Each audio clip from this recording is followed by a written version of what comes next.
नमः सिद्धेभ्यः। ओम नमः सिद्धेभ्यः। यदर्चा भावेन प्रमुदितमनादर दुर्जः छनादासित सर्गी मृणगणितमनद्धातमनिधि लवन्ते तद्भक्त्या शिवसुखसमाजं किमु तदा महावीरतामि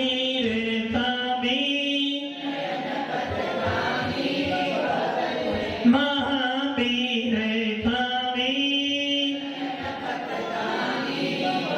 महावीरतामि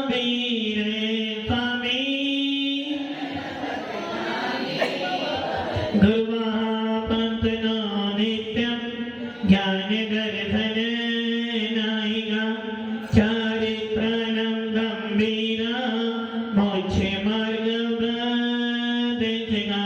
पंचप्रवेदी भगवान की एकनाथनाथ भगवान की अंतिम शासन प्रति भगवान महावीर स्वामी की आचार्य श्री कुंद कुंद भगवंत की आचार्य श्री विमल शंकर जी महाराज की आचार्य गुरुदेव सरस्वती शंकर जी महाराज की 3 करोड़ मणि रथों की द्वादशांजलि माता की जबकि परम पूज्य दिव्य तपस्वी राजसंत भक्तों के भगवान आचार्य गुरुदेव श्री सुंदर सागर जी गुरुदेव की समस्त आचार्य संघ की जयकारा गुरुदेव का।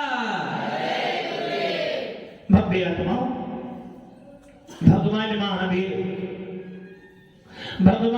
महावीर की वीतराग शासन को पाकर भगवान महावीर के वीतराग शासन को प्राप्त करने के बाद और भगवान महावीर की वीतराग देशना सुनने के बाद पत्थर भी भगवान की तरह पूजा जाता है। वीतराग वाणी जब जब भी सुनने को मिलती है, वीतराग वाणी जब जब भी हमें श्रवण करने को मिलती है, तब तब हमारी आत्मा पे कुछ तो प्रभाव पड़ता है। और व्यापार ऐसी वीतराग वाणी अनादि काल से चली आ रही है और अनंत काल तक चलती चली आएगी।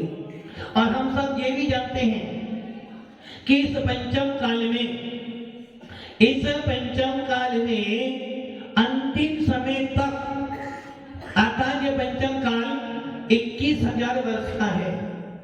और इस 21,000 वर्ष में जब 3 वर्ष 8 माह और 15 दिन 3 वर्ष 8 माह 15 दिन शेष रह जाएंगे, तब तक जिन धर्म की पताका फहराती चली आएगी। अर्थात पंचम काल के 3 वर्ष 8 माह 15 दिन शेष रहने तक आपको निर्गम साधुओं की वीतराग वाणी सुनने को मिलेगी। आपको दान देने का अवसर मिलेगा। इस पंचम काल में भी आपको अंतिम समय तक जिन मंदिर, जिन भगवान, जिन साधु और जिनेन्द्र देव की वाणी सुनने को मिलेगी। अब आप ये विचार करो, यदि आपकी आयु 21,000 वर्ष में कितनी बार जन्म मरण करोगे आप, और मरण करते हुए आपका वो समय आ गया जिस समय पंचम काल में 3 वर्ष 8 माह 15 दिन शेष रहे थे और आप उत्पन्न हो गए। अब क्या करोगे आप? ना मंदिर मिलेगा, ना निर्गुण साधु मिलेंगे और ना ही जिनवाणी सुनने को क्या मिलेगा? सिर्फ पंचम काल मिलेगा। और पंचम काल को पाकर आप क्या करोगे? अपने सम्य दर्शन से भी रहित हो जाओगे। जो कि सम्य दृष्टि जीव मरकर नियम से देव गति में जाएगा, स्वर्ग में जाएगा। और स्वर्गों की आयु सागरों की आयु है, सागरों की। एक दिन बतलाया गया था कि एक सागर किसे कहते हैं? एक सागर का मतलब है कि लवण समुद्र के जल को एक एक बूंद बाहर निकालते रहो, और जब वो पूरा समुद्र खाली हो जाए तब एक सागर पूरा। और वो समुद्र कितना बड़ा है? 2 लाख योजन तो उसका विस्तार है और 1,000 योजन वो गहरा है।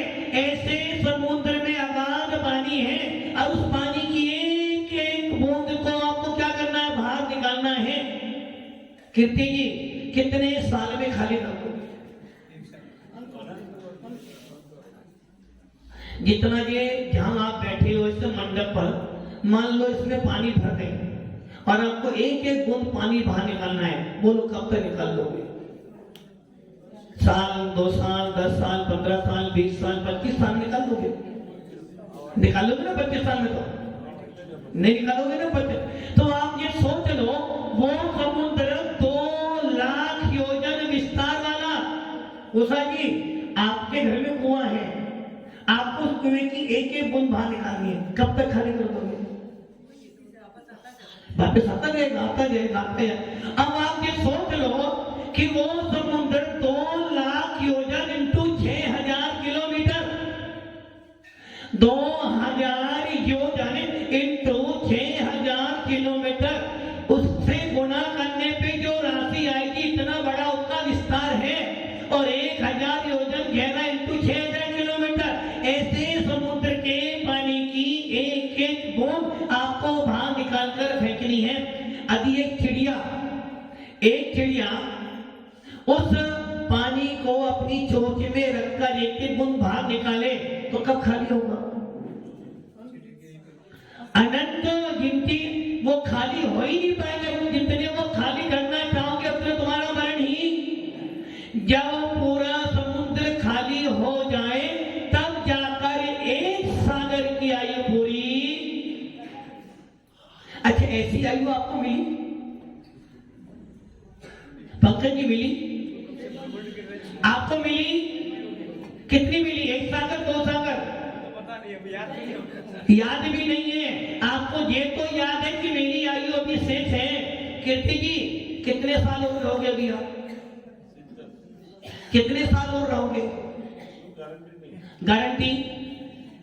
वो बीमा कंपनी गारंटी दी होगी ना आपको? अच्छा मकान की गारंटी कितनी है? मकान की गारंटी है ना? जो आपके पास गोल्ड लेने आता है, सोना लेने आता है, उसे गारंटी देते हो ना? देते हो। टीवी लाते हो तो एलईडी लाते हो ना, एलईडी, उसकी भी गारंटी भगवान की मिलती है ना? कितने साल की? कम से कम 2 साल मिलती है। वॉशिंग मशीन लाते हो तो उसकी भी गारंटी कितने साल की? 4 साल, 5 साल, 3 साल, 6 साल मिलती है। अथवा जो मैडम लेकर आते हो, बहू लाते हो, गारंटी मिलती है? मिलती है। उसकी भी गारंटी तो मिलती है। आप मोबाइल लाते हो उसकी भी गारंटी मिलती है। किंतु भव्य आत्मा हर चीज की गारंटी है, हर चीज की गारंटी है, किंतु आपके शरीर की कोई गारंटी। कितनी गारंटी है आपकी? कोई गारंटी। मतलब कि हर वस्तु का मूल्य है, हर वस्तु की गारंटी। तो मेरे शरीर की कोई गारंटी, जब तक श्वास चल रही है तब तक गारंटी है, और जिस दिन ये श्वास बंद हुई गारंटी पूरी हो गई।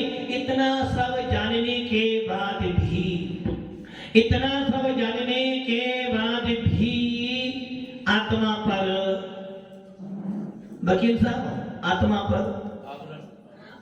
पर प्रभाव नहीं पड़ रहा है।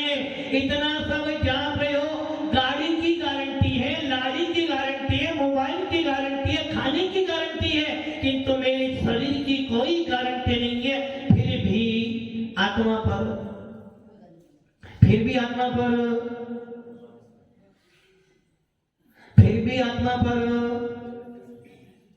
कोई असर नहीं पड़ रहा।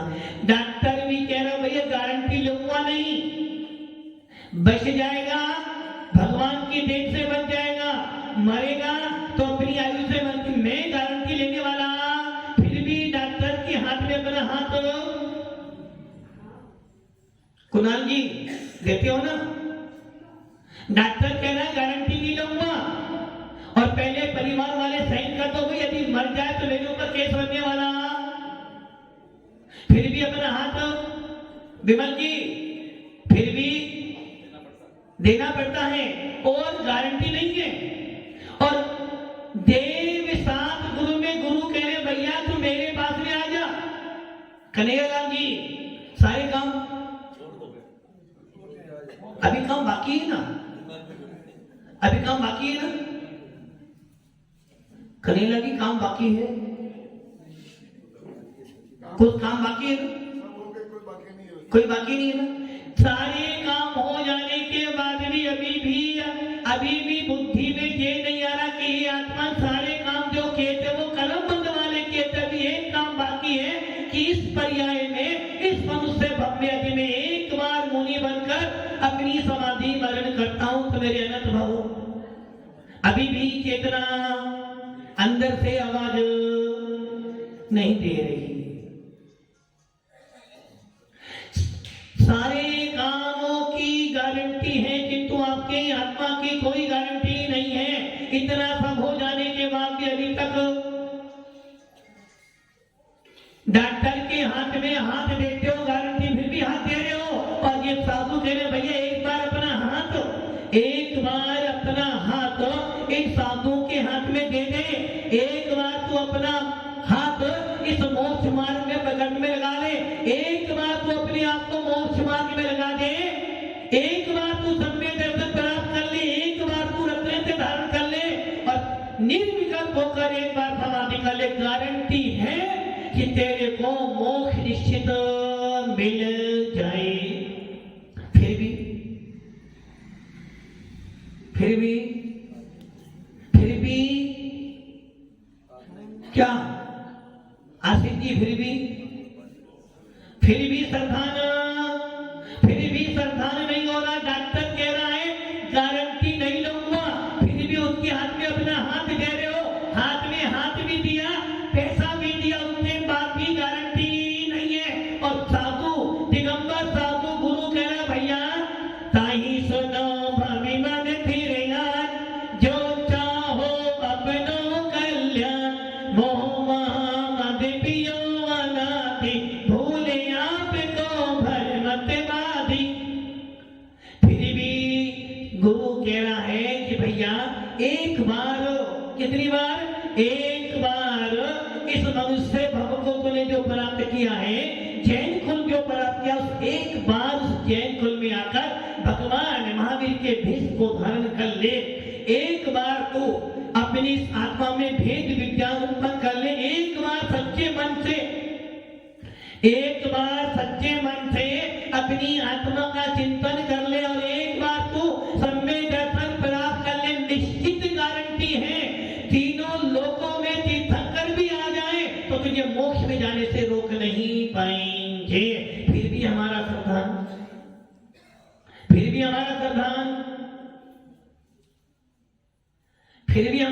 कहां जा रहा है?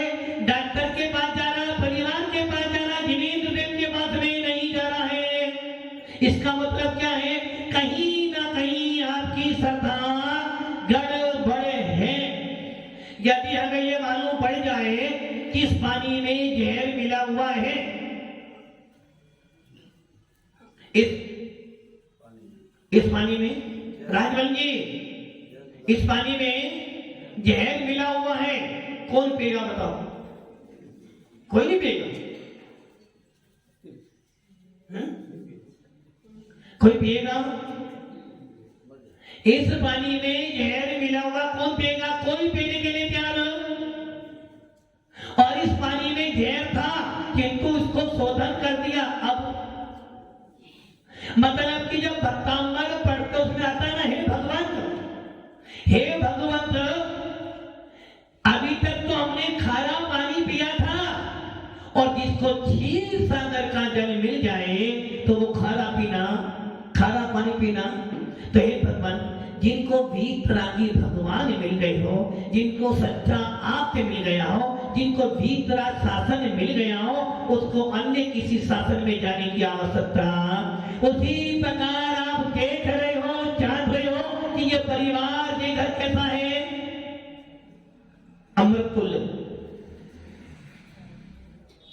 हाँ धनपाल जी, परिवार कैसा है? अमृत के समान। हाँ धनपाल जी, परिवार कैसा है?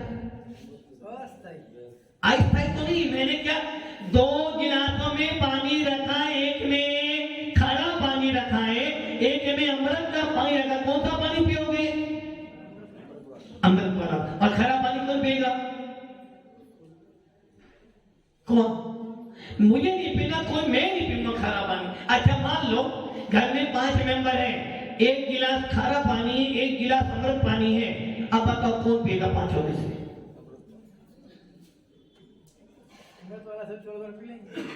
थोड़ा थोड़ा सब पी लेंगे और अमर हो जाएंगे। खारा पानी पड़ोसी के लिए तैयार।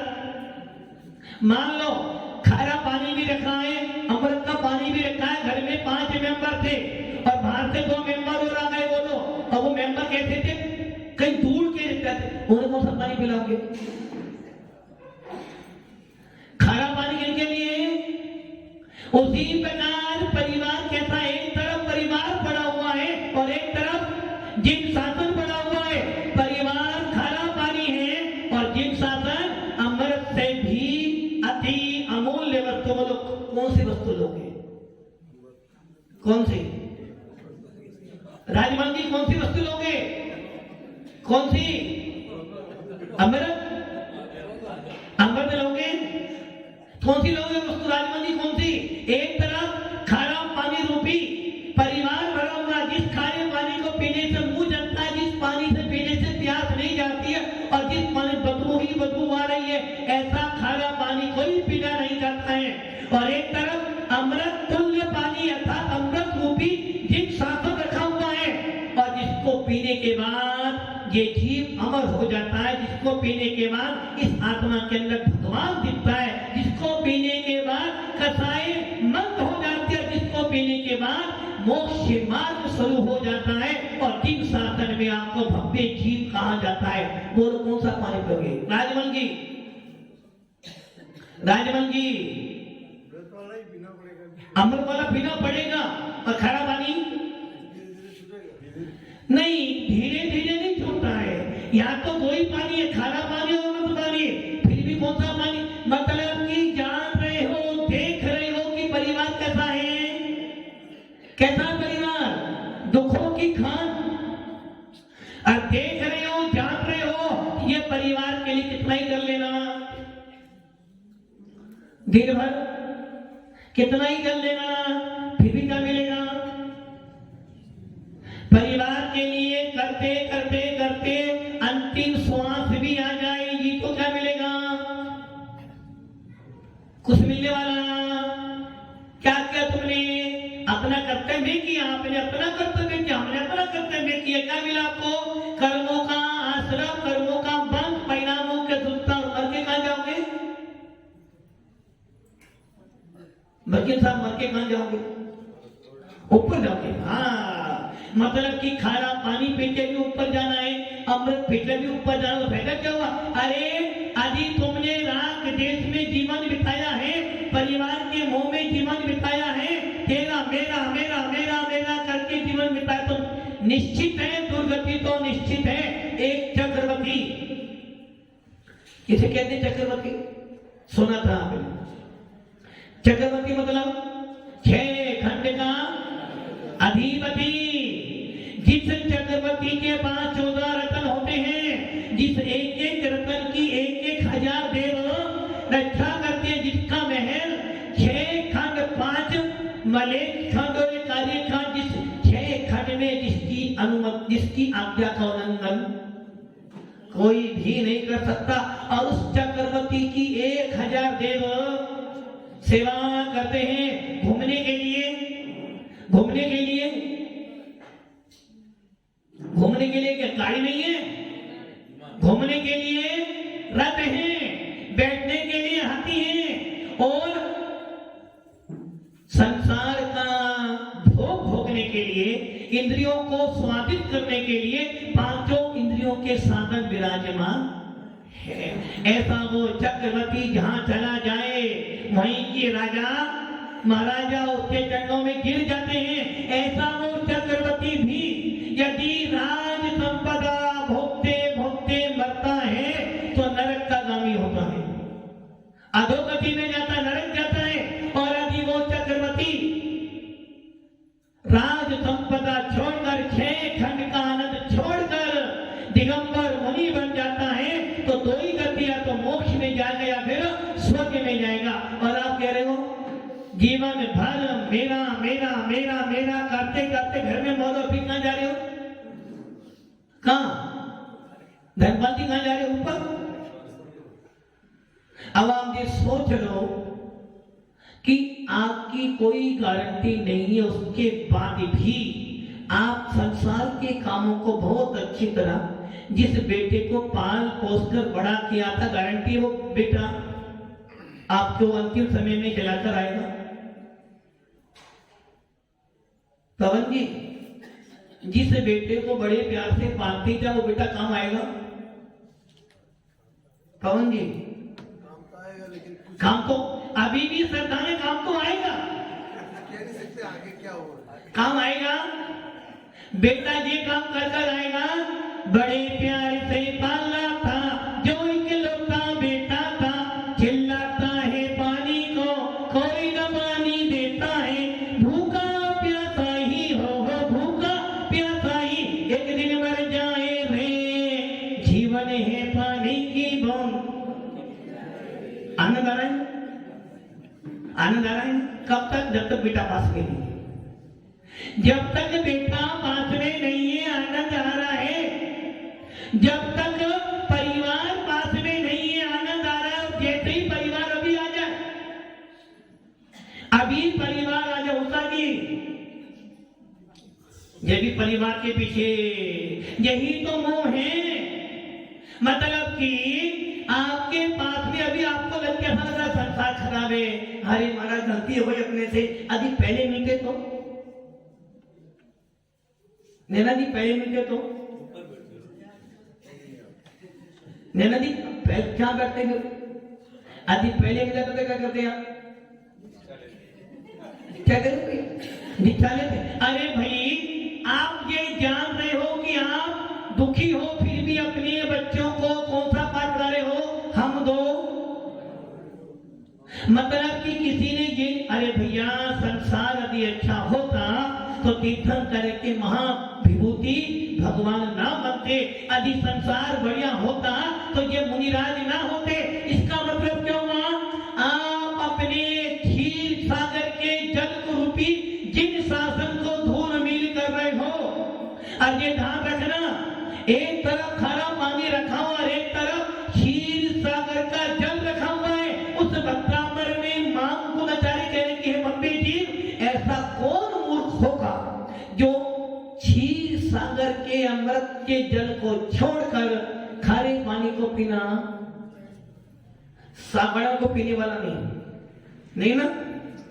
और ये तो मात्र उदाहरण दिया है, और इसके विपरीत एक तरफ भगवान महावीर का 20 तरह शासन पड़ा हुआ है, एक तरफ आत्मा का शासन पड़ा हुआ है, एक तरफ मोक्ष मार्ग पड़ा हुआ है, एक तरफ विश्व के समान ये संसार का परिवार का मोह पड़ा हुआ है। कौन सी वस्तु लेना चाह रहे हो? कौन सी वस्तु ले रहे हो? आपको दीन शासन, अरे भैया गारंटी है, गारंटी स्टैम्प पेपर पे लिख के दे रही है कुल स्वामी।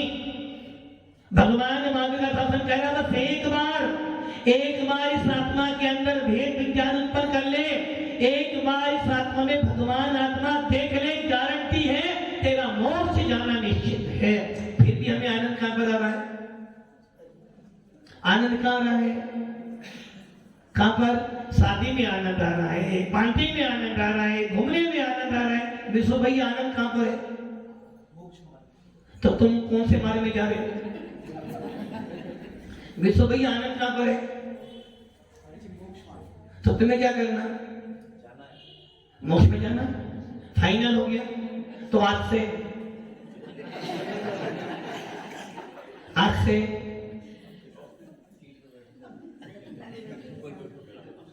मोक्ष में जाना है ना। आनंद कहां पर है? मोक्ष में। तुम कहां जा रहे हो? तो संसार मार्ग से मोक्ष नहीं मिलता है। अभी मोक्ष में जाना तो क्या करना पड़ेगा? जाना है ना। तो आज से तुम्हारा नियम क्या हो गया?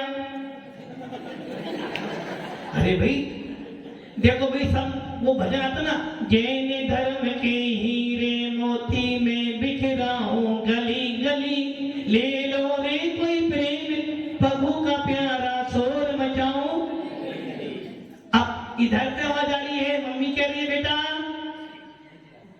उधर से मम्मी कह रही है, क्या कही मम्मी? बेटा जवान हाथ पीले। इधर से गुरु कह रहे हैं कि बेटा हाथ पीले करेगा तो समझे ना जीवन भर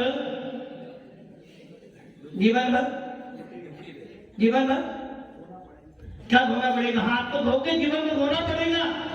और गुरु कह रहे बेटा यदि तुझे हाथ पीले करने का शौक है तो तू इस मोक्ष मार्ग में अपने हाथ पीले कर ले। और यदि एक बार हाथ पीले कर लेगा तेरा आवा मंडल अनंत भगवान जैसा पीना शरीर ओदारी शरीर परम ओदारी शरीर मिलेगा तो मोक्ष को चला जाएगा। अब बताओ क्या करना है? विश्व में क्या करना है?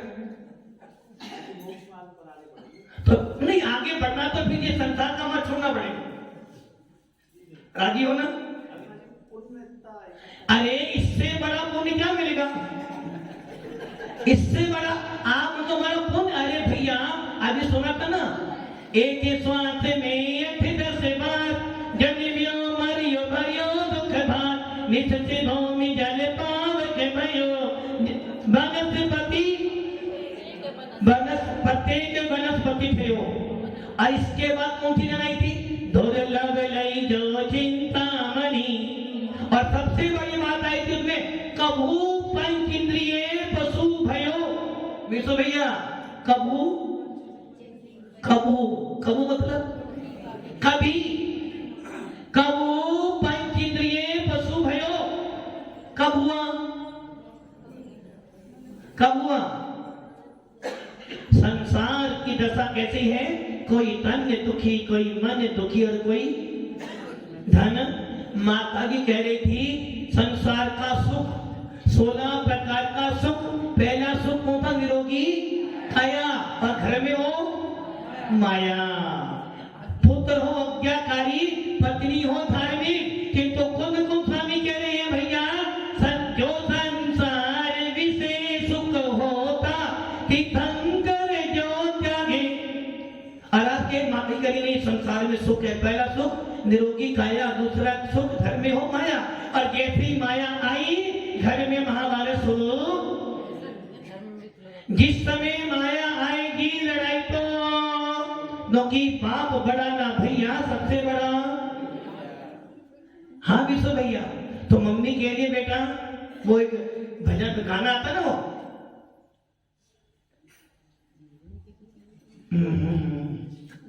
पापा कहते हैं बेटा बड़ा नाम करेगा। मम्मी कह रही बेटा शादी करेगा बहू आएगी। और किंतु सोच लेना शादी करने के बाद सबको आनंद आएगा कि तू दुखी। लोग क्या हमारे सुगम सागर 16 दुखी होकर तू आए, मतलब वो आते ही नहीं आता। दुखी में जब यहाँ पर आए तुम्हें क्या करना है? देखो क्या दुखी था जब तो आ गया। नहीं हंस रहे तो हंस लो और जोर से। ये मेरे पे नहीं हंस रहे, आप पे हंस रहे हो। सुखी थे दुखी थे जब तो आ गए। विश्व भी क्या करना है? विश्व भी क्या करना है बोलो? विश्व क्या करना है? जब दीक्षा लेने के लिए शादी नहीं करनी पड़ती।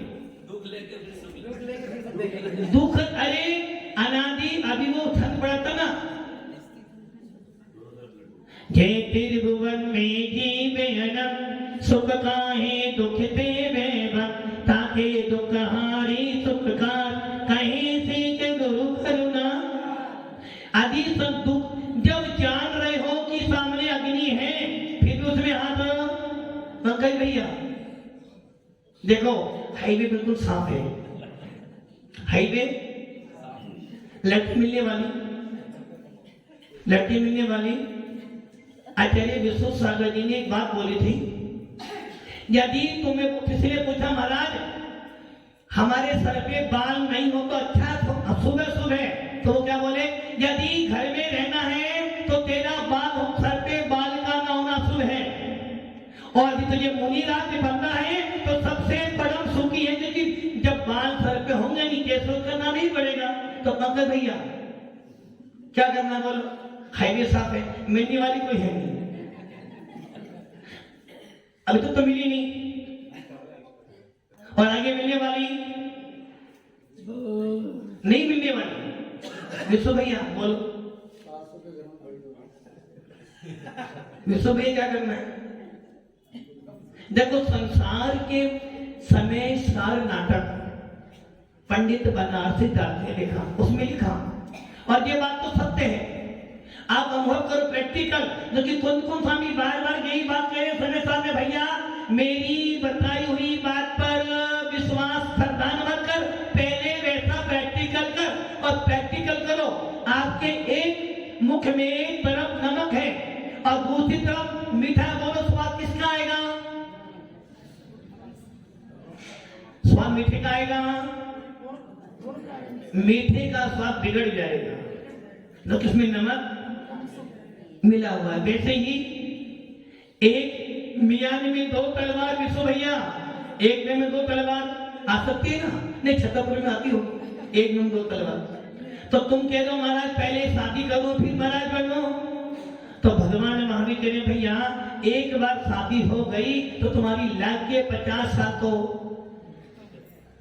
25 साल की उम्र है, 25-30 साल की उम्र हो गई, 50 साल शादी में 80 साल हो गए, और 80 साल के बाद बालेपने में जाने न लियो, तरुणी समय तरुणी रते रहियो, अदम तक समय घोड़ा पहनो। हाँ विश्व भैया उम्र तो फाइनल, फाइनल ना? वो कहाँ कर रहा, वो हाँ कर रहा कि फाइनल का फाइनल, मम्मी की बात फाइनल, हमारी बात फाइनल, जो हम कहते हैं। तो भाई चलो आज के प्रवचन में एक ब्रह्मचारी भैया तैयार हो गए, और इनकी देखा देखी जो आगे भैया बैठे ना, वो महाराज से जो वो भी डर, उसे पता शादी करूं तो डंडे खाने ही पड़ेंगे। जितने भी ये ध्यान रख लेना, विषय भोगों में आनंद, साल 2 साल तो आनंद आता है, और फिर हालत कैसे होती है? जैसे वो आम होता ना, वो आम करेगा नहीं, कैसा होती हालत आम की?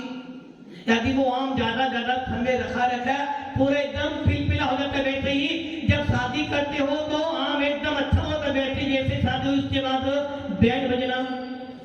विजय भैया तुम भी सोच लो, वो लाइन में किस लाइन में हो? भव्य आत्माओं ये ध्यान रखना, आपके शरीर की कोई गारंटी नहीं है। यदि अपनी आत्मा का उत्थान करना चाहते हो, वास्तव में जिन शासन के प्रति लगाव है, वास्तव में आपको ये बोध हो रहा है कि नहीं मुझे जिन शासन मिला है, तो इस जिन शासन के अंदर एक ही काम करना है, आत्मा को भगवान बनाना है। आत्मा के अंदर भगवान आत्मा को उत्पन्न करना है। इस आत्मा में जो परमात्मा बैठा है वो इंतजार कर रहा है बार-बार कि हे भव्य जीव है मुमुक्षु चाह, और अपनी इस आत्मा के अंदर रत्ने प्रकट कर, ताकि तेरा मोक्ष मार्ग प्रशस्त हो। ओम नमः सिद्धे। जय बोले परम पूज्य